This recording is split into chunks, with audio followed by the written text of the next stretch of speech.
सपा मुखिया अखिलेश यादव के घर के बाहर बड़ी संख्या में पुलिस बल क्यों लगाया गया? आखिर क्यों ताबड़तोड़ तरीके से सपा नेताओं को गिरफ्तार किया गया? क्या समाजवादी पार्टी के घबरा गई है भाजपा?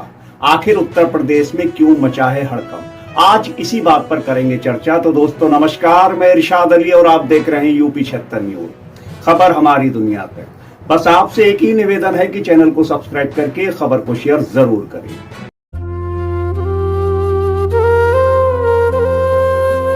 उत्तर प्रदेश के पूर्व मुख्यमंत्री अखिलेश यादव के घर पर आज बड़ी संख्या में पुलिस बल तैनात कर दिया गया है। साथ ही समाजवादी पार्टी कार्यालय के बाहर भी पुलिस बल लगाया गया है। तो आइए इसे समझते हैं। दरअसल बीती रात को उत्तर प्रदेश पुलिस ने समाजवादी पार्टी के व्यापार सभा के राष्ट्रीय अध्यक्ष मनीष जगन अग्रवाल को लखनऊ की सुशांत गोल्फ सिटी के फ्लैट से गिरफ्तार कर लिया है। मनीष जगन अग्रवाल की गिरफ्तारी होती है रात लगभग 11 बजे और तुरंत ही समाजवादी पार्टी का ट्वीट आ जाता है कि आपने हमारे कार्यकर्ता मनीष जगन अग्रवाल को गिरफ्तार किया है, उन्हें तुरंत रिहा किया जाए। वो हाई ब्लड प्रेशर के मरीज हैं और उनकी पत्नी गर्भवती है। इनकी गिरफ्तारी से यदि कुछ होता है तो इसके जिम्मेदार आप होंगे, इसलिए तुरंत मनीष जगन अग्रवाल को रिहा किया जाए। इसके बाद सपा मुखिया के घर के बाहर क्यों पुलिस लगाई गई, आइए इसे समझते हैं। दरअसल पिछली बार जब मनीष जगन अग्रवाल को गिरफ्तार किया गया था तब अखिलेश यादव अपने घर से निकलते हैं और सीधे पहुंच जाते हैं पुलिस के हेडक्वार्टर और अखिलेश यादव को देख पुलिस के आला अधिकारियों के हाथ पांव फूल जाते हैं और आनंद फानन में वो बैठने को कहते हैं और चाय पिलाने की बात करते हैं। आपको याद होगा कि अखिलेश यादव कहते हैं तुम क्या चाय पिलाओगे, और एक कमांडो से कहते हैं चाय मंगाओ और इन सबको पिलाओ। जिसके बाद पता चलता है कि मनीष जगन अग्रवाल का रात में ही चालान कर दिया है, उन्हें जेल भेज दिया गया है। और जिसके बाद अखिलेश यादव पुलिस हेडक्वार्टर से निकलते हैं और तुरंत लखनऊ की गोसाईगंज जेल में पहुंच जाते हैं और अखिलेश यादव को देख अब जेल प्रशासन में हड़कंप मच जाता है।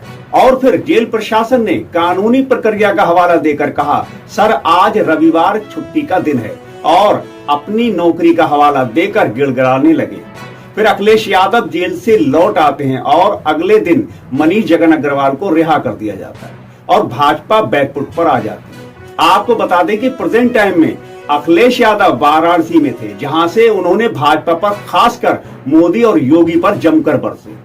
खैर, मनीष जगन अग्रवाल की गिरफ्तारी को लेकर पुलिस का कहना है कि उन्होंने कुछ ऐसे ट्वीट किए थे कि जिनसे माहौल खराब हो सकता था, हिंसा फैल सकती थी। परंतु अब ये सवाल उठता है कि ये गिरफ्तारी उसी ही दिन क्यों, जब अखिलेश यादव प्रधानमंत्री के संसदीय क्षेत्र में उन्हीं पर सवाल खड़े कर रहे थे, उन्हें घेर रहे थे।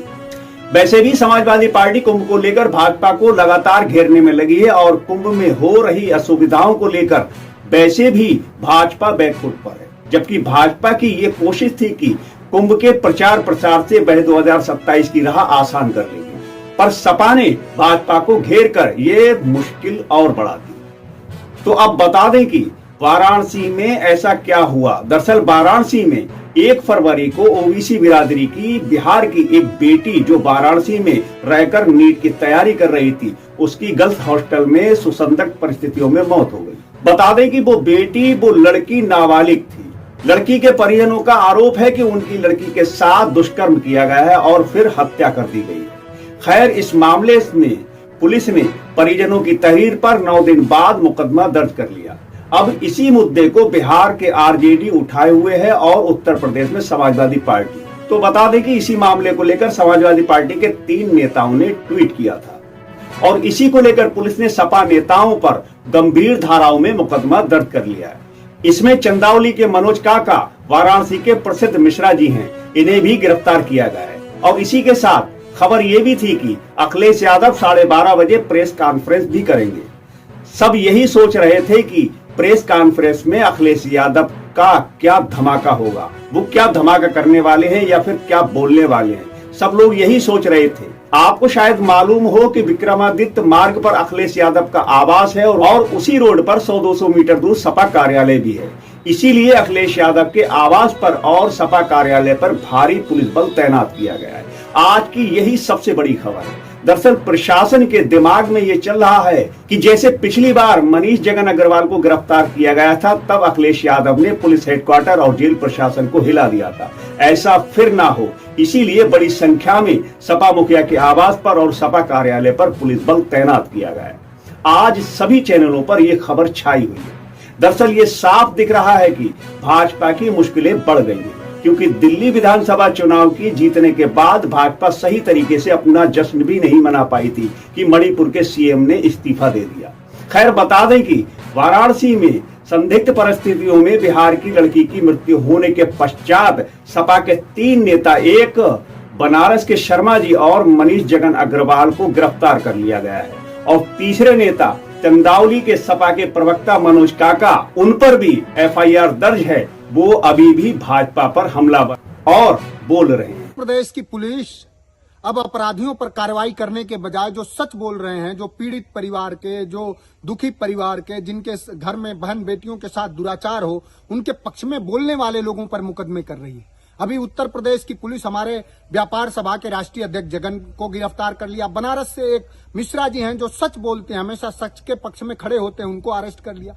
मेरे खिलाफ बनारस पुलिस ने एफआईआर लॉन्च करा, सिर्फ इसलिए कि बिहार की एक बेटी के साथ बनारस एक हॉस्टल में जो नीट की तैयारी कर रही थी, उसके परिवार का आरोप है कि उसके साथ दुराचार करके उसको फांसी के फंदे पे लटका दिया गया। उसके न्याय के पक्ष में हमने आवाज उठाई कि इसके परिवार को न्याय मिले, तो बनारस पुलिस ने मेरे खिलाफ मुकदमा दर्ज कर लिया। माननीय राष्ट्रीय अध्यक्ष जी ने उसके पक्ष में आवाज उठाई है। पूरी पार्टी हमारी ये चाहती है कि बनारस की बेटी, बिहार की जो बेटी थी, उसे न्याय मिले। ये कहां से अपराध है? हम लोग सरकार से ये जानना चाह रहे हैं कि क्या बेटियों के पक्ष में बोलना, पीड़ितों के पक्ष में बोलना अपराध है? अगर ये अपराध है तो हम लोग लगातार ये अपराध करते रहेंगे। पुलिस अगर चाहे तो समाजवादी पार्टी के सभी कार्यकर्ता जेल जाने को तैयार है।